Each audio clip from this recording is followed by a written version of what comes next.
During a cell inspection, the warden accidentally dropped a nail clipper into a prisoner's cell only to stumble upon a portrait the inmate had painted of him.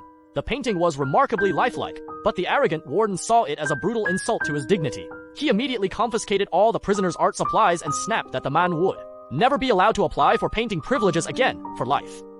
Painting's all I have. I'm sorry, Doc.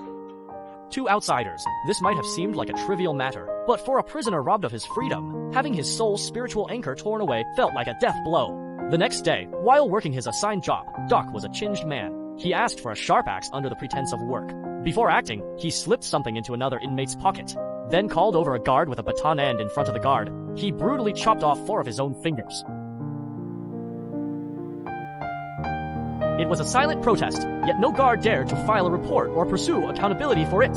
What made it even more absurd? Doc had only ended up in prison because he'd accidentally hit someone with his bike. It was just a minor injury, but since the victim was a police officer, he'd been wrongfully sentenced to life behind bars, and the item he'd slipped to his fellow inmate, nothing more than a plain-looking chrysanthemum. But no one could have guessed that this small flower would stir up a massive storm in Alcatraz, the infamous Devil's Island. It symbolized freedom from captivity, and more importantly, it was a silent message to the protagonist. Frank, you must escape this prison. That afternoon, though, the warden found the chrysanthemum. Flowers and plants were strictly forbidden in the prison, so he crushed the flower into a pulp right then and there. His cruelty pushed one inmate over the edge. Overcome with rage, the man suffered a sudden heart attack and died on the spot. The warden didn't bat an eye. Instead, he stared at the body with cold eyes and sneered. Some men